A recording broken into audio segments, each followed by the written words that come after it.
नमस्कार, आदाब, सत श्री अकाल, जय भीम, जोहार। मेरा नाम है नवीन कुमार। आप में से किसी को भी महिला एवं बाल विकास मंत्री मैडम स्मृति जुबिन ईरानी की कुछ खबर है क्या? आजकल क्या कर रही हैं? क्योंकि जब से दिल्ली पुलिस ने अदालत में उनके वैचारिक भाई ब्रजभूषण शरण सिंह के मनचलेपन की किताब पेश की है, उनकी आंखों के गोटे बाहर नहीं आ रहे। अगर कहीं दिखें तो उनसे कहिएगा कि मैडम जी, आपकी राजनीतिक माता के सहोदर आदरणीय ब्रजभूषण शरण सिंह को दिल्ली पुलिस ने अय्याश और मनचला की तरह पेश किया है और किसी भी समय ब्रजभूषण शरण की गिरफ्तारी हो सकती है।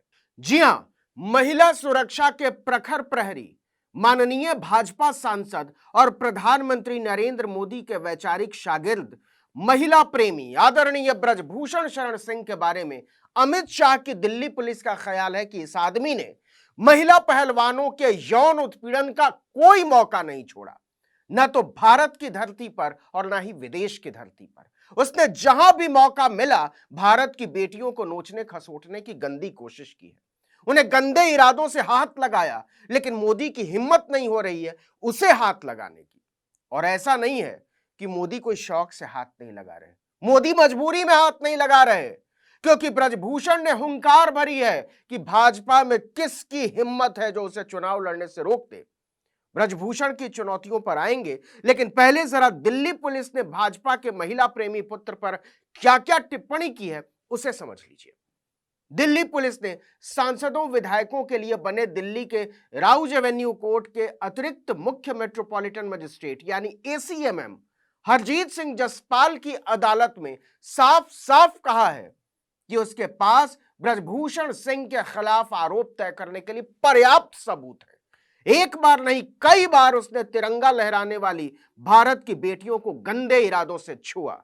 जरा गौर कीजिएगा, पुलिस ने चार्जशीट में लिखा है कि ताजिकिस्तान में एक कार्यक्रम के दौरान ब्रजभूषण सिंह ने एक महिला पहलवान को जबरदस्ती घटिया इरादे से गले लगाया, इधर उधर हाथ लगाया और बाद में अपनी घटिया हरकत को जायज भी ठहराया। लेकिन जब उसकी हरकतों के खिलाफ पहलवानों के विरोध तीखे होने लगे तो यह कहने लगा कि उसने ऐसा एक पिता की तरह किया था। ऐसा ही भाजपा के महिला प्रेमी सांसद और मोदी के प्यारे साथी ने ताजिकिस्तान में हुई एशियाई चैंपियनशिप में भी किया। एक महिला पहलवान ने अपनी शिकायत में तो यहां तक कहा कि ब्रजभूषण सिंह बिना कुछ पूछे या सोचे बोले सीधे उसकी शर्ट ऊपर उठा दी थी और पेट पर हाथ रख दिया। इसके पहले कि महिला पहलवान कुछ समझ पाती, भाजपा के भामाशाह ब्रजभूषण शरण सिंह बदन के कई हिस्सों पर हाथ लगा चुका था। इस दौरान महिला पहलवान एक अंतर्राष्ट्रीय प्रतिस्पर्धा में हिस्सा ले रही थी, इसलिए वहां इसका विरोध नहीं कर सकी। दिल्ली पुलिस ने तर्क दिया है कि यह घटनाएं भारत के बाहर हुई, लेकिन यह सीधे सीधे छेड़खानी का मामला बनता है। यहां तक कि ब्रजभूषण शरण सिंह ने दिल्ली में डब्ल्यूएफआई के कार्यालय ऑफिस में भी महिला पहलवानों को नहीं छोड़ा। पुलिस ने इस सवाल का भी जवाब दिया है कि पीड़ित पहलवानों ने उसी समय इसकी शिकायत क्यों नहीं की और इसमें इतनी देर क्यों लगाई।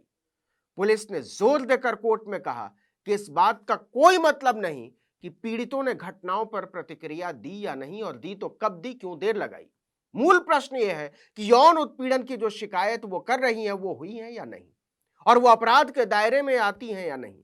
इन दोनों ही सवालों का जवाब है हां, ये घटनाएं घटी भी हैं और ये अपराध के दायरे में भी आती हैं। दिल्ली पुलिस ने साफ साफ कहा कि इस दलील में कोई दम नहीं कि विदेशों में घटी घटनाओं की जांच यहां हो सकती है या नहीं। दिल्ली इन सभी शिकायतों के लिए उपयुक्त क्षेत्राधिकार है। इसके बाद एसीएमएम ने भारतीय कुश्ती महासंघ के पूर्व प्रमुख और बीजेपी सांसद ब्रजभूषण शरण सिंह के खिलाफ दर्ज कथित यौन उत्पीड़न मामले में पेशी से सिर्फ एक दिन की छूट देते हुए मामले की अगली सुनवाई की तारीख 7 अक्टूबर तय कर दी।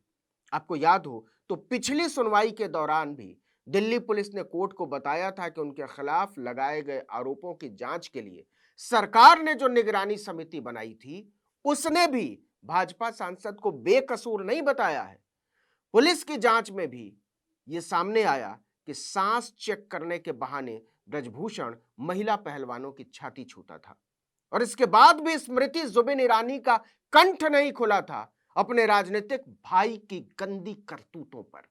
मतलब हर जांच चीख चीख कर कह रही है कि ब्रजभूषण शरण ने मौका मिलते ही महिला पहलवानों को दबोचने की कोशिश की।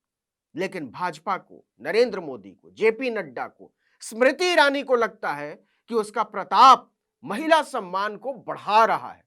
तभी तो सबने मिलकर उसे आज तक बचा रखा है, और न केवल बचा रखा है बल्कि उससे गरजने के लिए छुट्टा छोड़ रखा है। और कमाल की बात तो यह है कि वो सीधे सीधे मोदी, शाह, नड्डा को चुनौती दे रहा है।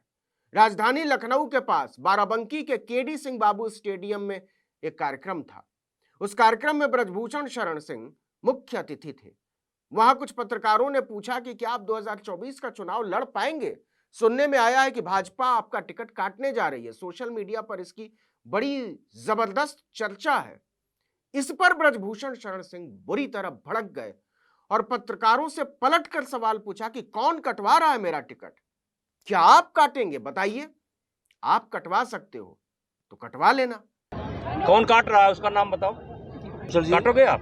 काटोगे? काट लेना। इसके बाद ब्रजभूषण शरण सिंह ने डंके की चोट पर कहा कि मैं 100% चुनाव लड़ूंगा, मुझे लड़ने से कौन रोकेगा। यह तो चुनौती हो गई। तो यह चुनौती ब्रजभूषण शरण सिंह किसको दे रहे हैं? क्या वो पहलवानों को चुनौती दे रहे हैं? नहीं। क्या वो समाजवादी पार्टी, कांग्रेस, बसपा या किसी और विरोधी दल को चुनौती दे रहे हैं? नहीं। वो चुनौती दे रहे हैं सीधे सीधे अपनी पार्टी को। वो चुनौती दे रहे हैं भारतीय जनता पार्टी को। वो चुनौती दे रहे हैं प्रधानमंत्री नरेंद्र मोदी को। वो चुनौती दे रहे हैं पार्टी अध्यक्ष जेपी नड्डा को। वो चुनौती दे रहे हैं चुनाव समिति को। क्योंकि भाजपा से कौन चुनाव लड़ेगा और कौन चुनाव नहीं लड़ेगा, कहां से लड़ेगा, यह पार्टी की केंद्रीय चुनाव समिति तय करती है। फिलहाल उस समिति में कुल 15 लोग हैं और उस चुनाव समिति में ब्रजभूषण शरण सिंह तो नहीं है। और उत्तर प्रदेश से इस समिति में राजनाथ सिंह के अलावा कोई है भी नहीं। तो आपको क्या लगता है, ब्रजभूषण शरण सिंह पर कोई अनुशासनात्मक कार्रवाई होगी? उनसे कोई जवाब तलब किया जाएगा? कुछ पूछा जाएगा? तो इसका जवाब है, इसमें से कुछ नहीं होगा। लेकिन इससे आगे का सवाल यह है कि क्या मोदी, नड्डा, राजनाथ सिंह या शाह बेटियों की छाती पर हाथ मारने के आरोपी, टी शर्ट उठाने के आरोपी, पेट छूने के आरोपी ब्रजभूषण शरण सिंह का टिकट काट पाएंगे? ब्रजभूषण शरण की चुनौती और उनका आत्मविश्वास बता रहा है बहुत मुश्किल है।